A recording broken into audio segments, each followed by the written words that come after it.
Welcome to the deep dive. Today, we are really getting into what feels like the defining tension of modern life. It's this fundamental clash, isn't it? It's everywhere, how we work, connect, create. Exactly. And it's not just, politics or economics. It feels deeper, more philosophical. It absolutely is. We're talking about the friction between innovation and stewardship. Okay, break that down. What do we mean by those voices? Well, on one side, you've got the innovation voice. Think of the maximizer, the creator, maybe the hustler, always pushing. Right. Pushing for speed, for expansion, more freedom, taking risks, believing growth only happens when you break limits. That's the core belief, yeah. Break things to make things better. And then holding the line, you have the stewardship voice, the curator, the protector, the caretaker. Their focus is different. It's restraint, setting high standards, finding balance, sustainability. They see that unchecked expansion and think, hang on, this could lead to erosion, burnout, maybe even collapse. It's like the accelerator pushed right up against the guardrail. You need both, somehow. So our mission today, looking at the sources you've pulled together, isn't about picking a winner. No, not at all. It's about dissecting this clash, understanding why both these perspectives are, well, vital. We need to see how they interact. And we're seeing this play out across, what, three main areas? Yeah, three critical pillars of modern life. That's how we'll structure this deep dive. Okay, lay them out for us. First, we'll tackle production and consumption. This is all about creation standards, culture, that kind of thing. Then we move into growth and development. Think personal energy, work ethic, the whole hustle versus self-care debate. Got it. And the third? Finally, relationships and communication. Looking hard at digital connectivity, the social fabric, is it helping or hurting? Right. And the end goal here isn't just understanding the fight, is it? It's finding a way forward. Precisely. We're aiming for synthesis. How do we get beyond this binary? The sources talk about something called guided innovation. Guided innovation. Okay, so progress, but with guardrails. That's the idea.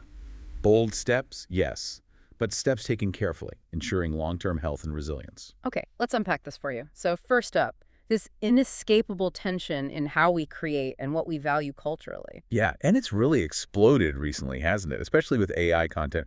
We're calling this the slop debate. The slop debate, I Yeah. like it. So the core question, the motion on the table is, should amateurs, artists, creators, just freely publish whatever they make, regardless of quality? And the innovation voice, the maximizer camp, shouts a resounding yes. Why so absolute? Their core argument is pretty powerful. Creativity, they say, is a basic human right. Trying to suppress amateur work or demanding professional polish before anyone can share anything. Oh. That's just elitism. It's Yeah. gatekeeping. Okay, I can see that, but it's more than just the right to create, isn't it? They actually see value in the slop itself. They do. Psychologically, think about it. If you're a beginner, the fear of making something rough, something imperfect can be paralyzing. Totally. You never start because you're scared it won't be good enough. Exactly. So if you normalize sharing that rough work, that slop, it lowers the stakes. It makes imperfection okay, builds resilience, and actually reduces that fear of failure. It gets people creating in the first place. So publishing the bad stuff actually helps people get better? That's the argument. And it feeds into this bigger idea they call the innovation pipeline. The pipeline, meaning? Look at history. So many great artists, musicians, writers, they started out producing tons of work that, honestly, by today's standards, might seem pretty weak or disposable. Right, they had to practice in public almost. Kind of. If you'd imposed super strict quality controls back then, right at the start, you might have choked off that development. You shrank the talent pool. You reduce the chances for those big cultural breakthroughs down the line. Well, we've seen this play out even recently, right? Like online. Oh, absolutely. Think about early YouTube. What defined it? Shaky cameras, bad lighting, people talking in their bedrooms. Pretty much. Raw, authentic, imperfect, definitely low-stakes videos. But that very rawness, that lack of polish, is what fueled massive cultural movements. Whole industries were born from it, precisely because anyone could jump in. The barrier to entry was almost zero. Okay. And now, is TikTok like that? Well, TikTok often rewards novelty and, authenticity just as much as slick production. The innovation voice says, look, if we'd only ever allowed professional quality, we'd still be stuck watching traditional TV. Digital platforms need volume and speed to iterate. That means accepting imperfection. And they also push back on the idea of quality itself, don't they? They do, critically. Who defines quality?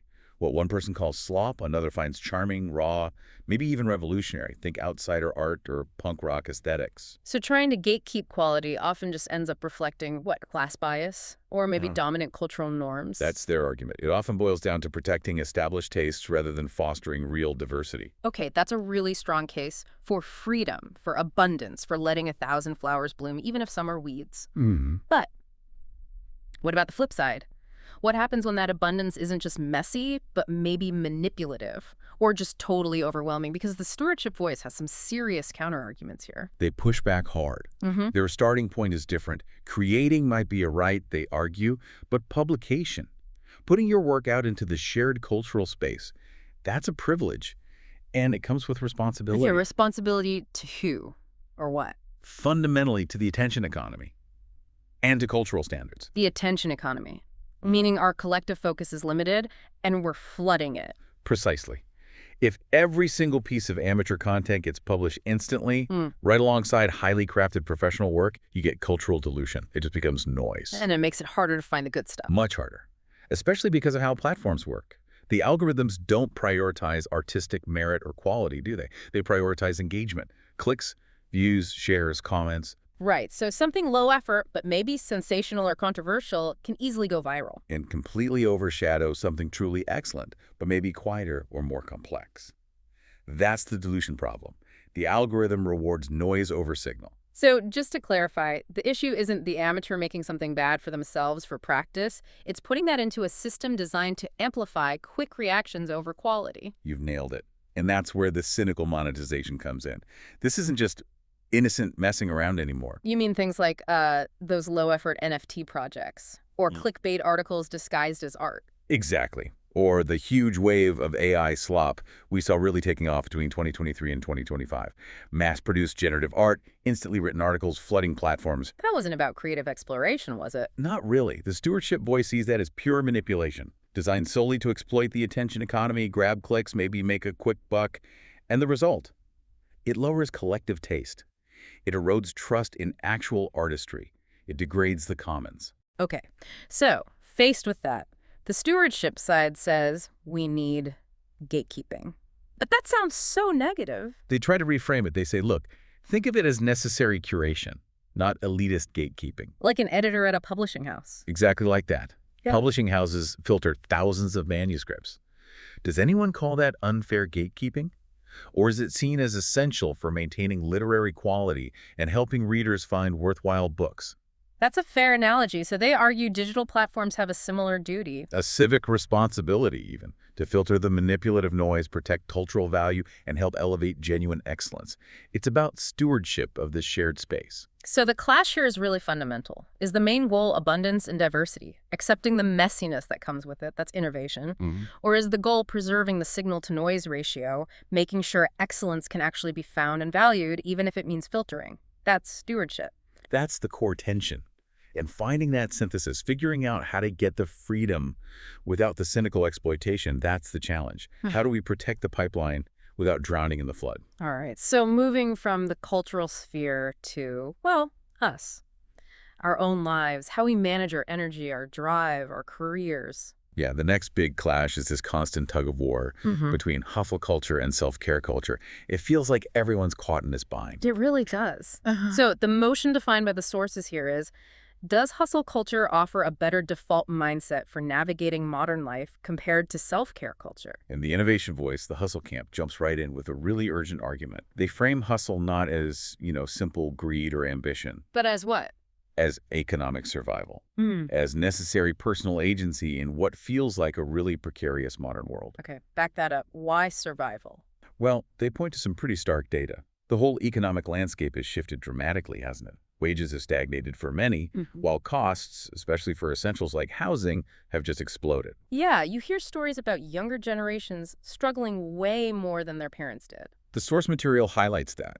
It mentions millennials, for instance, might need to work something like 3 times longer than boomers just to afford a basic home. 3 times longer? Wow. So in that kind of environment, hustling, working multiple jobs, long hours, sacrificing downtime, it stops looking like an optional lifestyle choice. It starts looking like a mandatory survival strategy. It's not about getting rich, it's about getting by. For many, yes. And it's not just about money either. It's also about skills. We're facing what the sources call skill inflation. Skill inflation. Like needing more qualifications for the same job. Pretty much. Georgetown University reports are cited, noting that something like 65% of jobs in the U.S. now need post-secondary education. A college degree used to be a golden ticket, right? Now it's often just the minimum entry requirement. It doesn't guarantee anything. So you constantly need to learn new things, adapt. Relentlessly. That constant upskilling, that adaptability that is hustle. It's necessary just to stay relevant in the job market, let alone get ahead. If you coast, if you take too much time off, you genuinely risk becoming obsolete. Hustle is survival through perpetual motion. Okay, that paints a pretty grim picture of necessity. What about the psychological side? Does hustle offer any benefits there? The hustle camp argues it does. They point to research, like Angela Duckworth's work on grit. Right, the idea that perseverance matters more than talent. Exactly. Her research suggests that sustained effort, that passion and perseverance for long-term goals, basically, grit predicts achievement far better than raw IQ or innate talent. Hustle, they argue, cultivates that grit. It turns external pressure into internal drive, a sense of purpose, personal agency. It builds mental toughness. You learn to push through difficulty. And this leads them to their main critique of self-care. They worry that if you're not careful, self-care can just slide into, well, complacency, escapism, avoidance. They point to data suggesting that too much passive, screen-based leisure, endless scrolling, binge-watching is actually linked to lower life satisfaction. The argument is, if you prioritize comfort above all else, you might avoid the necessary discomfort, the risk, the grind that actually leads to growth and opportunity. Okay, that's a compelling case grounded in real economic pressures and psychological drive. But the stewardship voice, the self-care advocates, they must have a strong rebuttal. Oh, it's devastating. Yeah. They look at hustle culture and say, fine, strive, but unchecked, it just collapses under its own weight. It leads directly to what they call the global burnout epidemic. Burnout isn't just feeling tired, right? It's recognized medically now. Absolutely. The World Health Organization officially classified burnout as an occupational phenomenon back in 2019. It's defined as chronic workplace stress that hasn't been successfully managed. It's a real health issue. And it's widespread. Incredibly so. Gallup data cited suggests a staggering 76% of employees experience burnout at least sometimes. This isn't just a few people struggling, it's a systemic crisis. It costs billions in lost productivity, creativity, healthcare costs. The human cost is immense. So the stewardship argument flips the script. Rest and self-care aren't luxuries, they're a scientific, biological necessity for sustainable resilience. Constant pressure without recovery physically damages you. Chronic stress floods your body with cortisol. Which increases risks for, what, heart disease, mental health problems? All of the above. Depression, anxiety, weakened immune system. The data is clear. Harvard studies are mentioned, showing adults getting less than 6 hours of sleep a night have a significantly higher mortality risk, like 13% higher. Wow. So rest isn't just downtime, it's essential maintenance. It's critical input for sustained output. Yeah. You literally cannot maximize performance long-term without building in recovery. The self-care voice says hustle culture ignores basic human biology. And there's another angle too, isn't there? About what actually makes life fulfilling. Yes, and this is powerful. They often bring up that famous Harvard study, the 80-year one tracking people's lives. The Grant study, what did it find? The clearest finding after tracking people for nearly a century was that close, strong relationships, more than career success, wealth, or fame, were the single biggest predictor of long-term happiness and even physical health and longevity. Relationships, not accomplishments. Fundamentally, yes. So, if strong relationships are the key to a good life, then self-care becomes essential. Why? Because it protects the time, the emotional energy, the mental bandwidth you need to actually nurture those critical bonds. Whereas hustle culture often demands you sacrifice exactly that, your time, your energy, for work. Precisely. Hustle culture, in its extreme form, is fundamentally opposed to the very things that science suggests make life meaningful and sustainable. And we can't ignore the structural critique either. Absolutely not. The stewardship camp rightly points out that just telling people to hustle harder completely ignores deep-seated structural inequities. Like low wages, lack of opportunity. Exactly. Telling someone working 2 minimum wage jobs, one of the 53 million Americans in that situation, to just lean in more, It doesn't fix systemic problems like wage stagnation or unaffordable healthcare. It just shifts the burden onto the individual. It becomes a way for systems to avoid responsibility, kind of like corporate exploitation disguised as empowerment. That's the danger they highlight. The insidious message becomes, work harder, not fairer. Individual martyrdom replaces collective action or systemic change. So we're left with this profound clash about how to survive and thrive. The hustle voice is shouting, keep striving, keep pushing, or you'll be left behind. Grit is everything. While the self-care voice is pleading, slow down, rest, protect your well-being, or that striving will inevitably break you. It's a fundamental conflict over the pace and price of modern life. Okay, third pillar. We've looked at culture, we've looked at personal energy, now let's talk about how we connect with each other. The social fabric itself. Right. And the big unavoidable question here is about the internet. Has modern internet-based communication done more to, divide us or unite us as societies, as individuals? It feels like you could argue that forever. What's the innovation case? How do they see the internet's impact? They argue passionately for the positives, focusing on the sheer scale, inclusion, and potential for global empathy that these digital tools unlock. Scale and inclusion. You mean reaching more people, giving voice to the voiceless. Exactly that. They call it democratization. Think about major social movements, #MeToo, Black Lives Matter, various climate activism groups. Digital platforms gave them a lifeline. They allowed marginalized voices to bypass traditional media gatekeepers entirely and gain global traction. That's undeniable. People could organize and share stories in ways that were impossible before. It fundamentally shifted power dynamics. And think about crisis situations. We all just lived through a massive one. COVID-19. Right. Digital tools were crucial then, weren't they? They sustained relationships across lockdowns, enabled telehealth, provided social outlets through online gaming or virtual gatherings.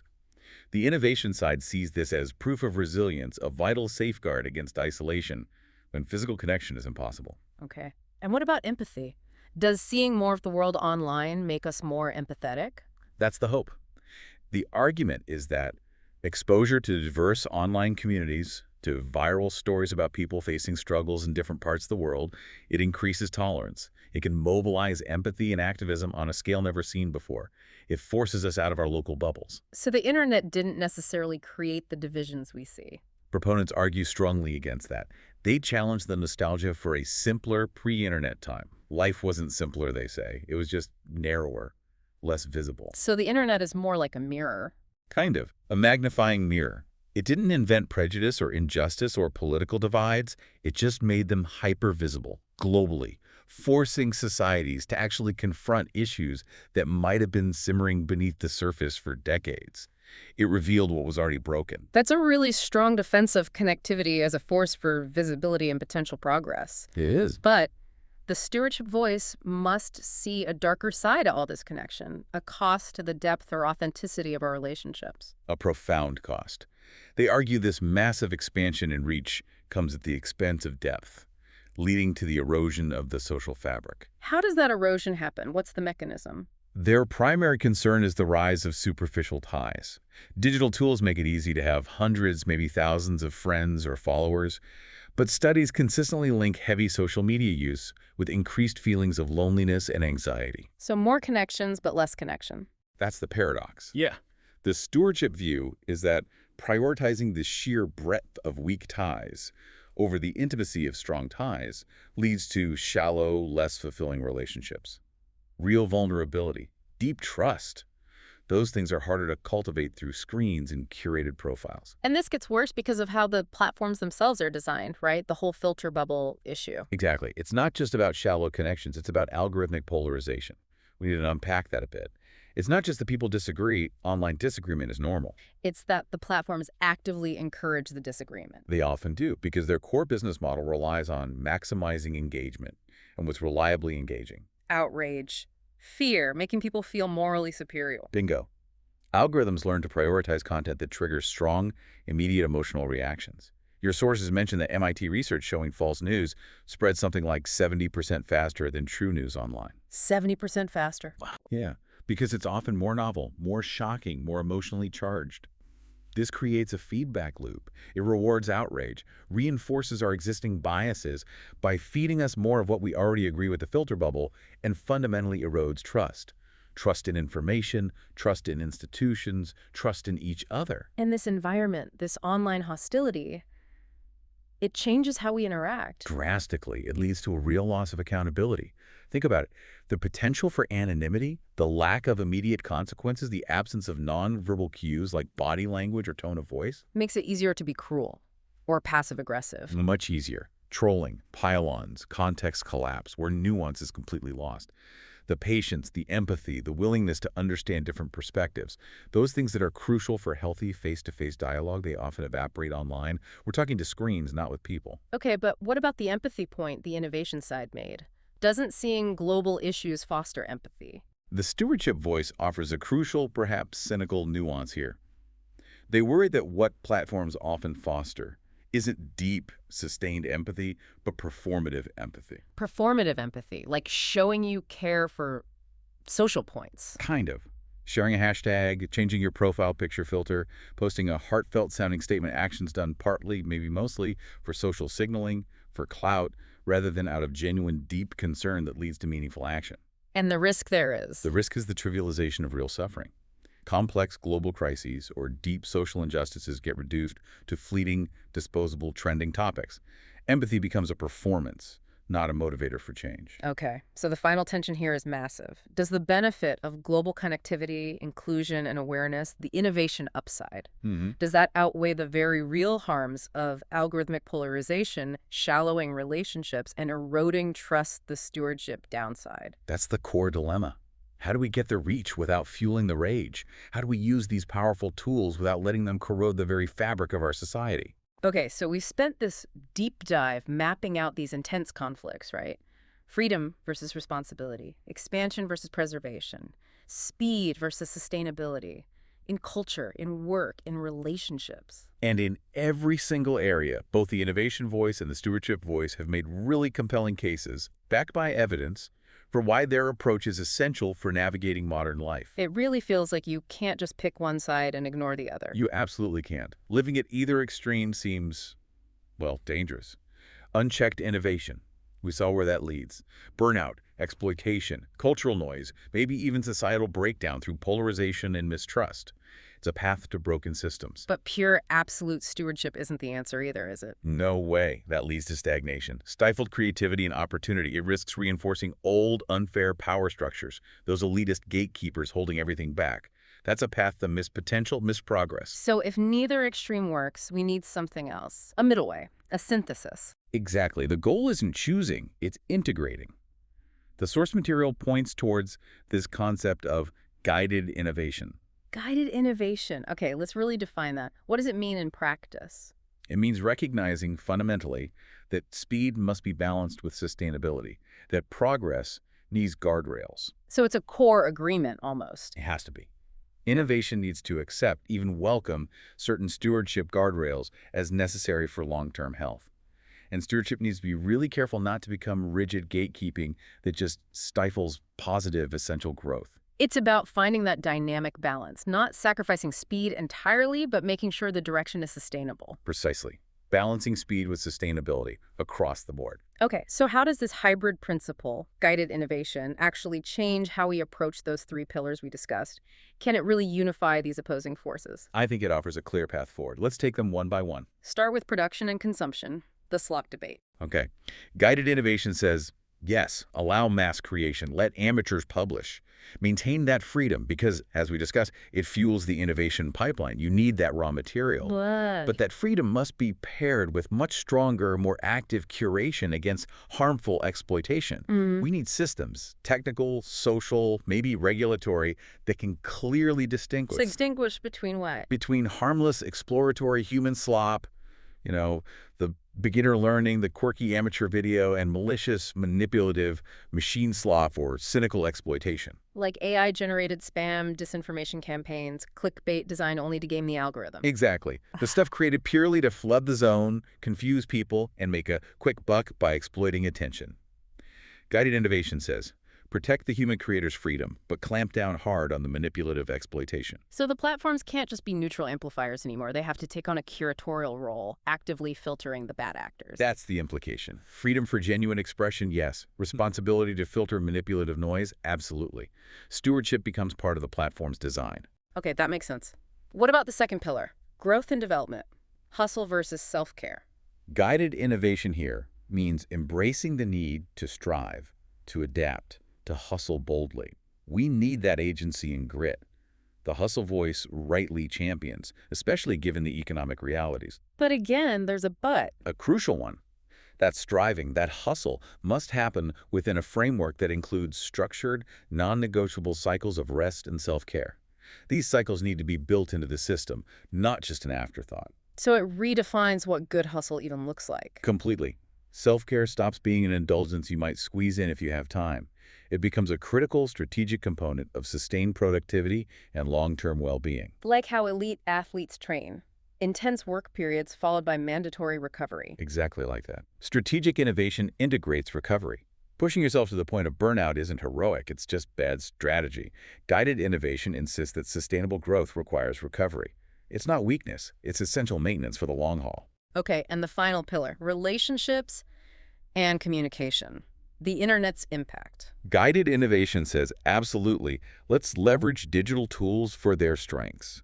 Global reach, awareness, maintaining connections across distance, that innovation benefit is real and valuable. However, we must consciously, intentionally enforce boundaries, both personal boundaries and perhaps even societal norms around digital use. This means scheduling regular, mandatory digital Sabbaths. Digital Sabbaths, like planned time completely offline. Yes, intentional periods of disconnection from the constant stream. Why? To deliberately cultivate deeper, more intentional intimacy and connection in our face-to-face relationships and local communities. So it's admitting that the always-on nature of digital life degrades the quality of connection, even as it increases the quantity. Precisely. We use the tools strategically for scale when needed, but we actively steward our attention and prioritize intentionality to preserve emotional depth and authentic presence with the people right in front of us. We need to curate our digital consumption as carefully as we curate our close relationships. Wow. So applying guided innovation really does offer a concrete way to integrate these opposing forces. It changes the fundamental question, doesn't it? It's no longer if we should innovate or steward. The real question becomes, how much risk are we willing to tolerate, and how much restraint is necessary right now in this context to ensure our long-term individual and societal resilience. Innovation gives us the engine, the power to move forward. And stewardship gives us the steering wheel, the brakes, the map. You need both to actually get somewhere safely and sustainably. #outro. So this deep dive has really illuminated this core tension, hasn't it? Freedom versus responsibility, expansion versus preservation, the process versus the product. It's playing out everywhere. It truly is.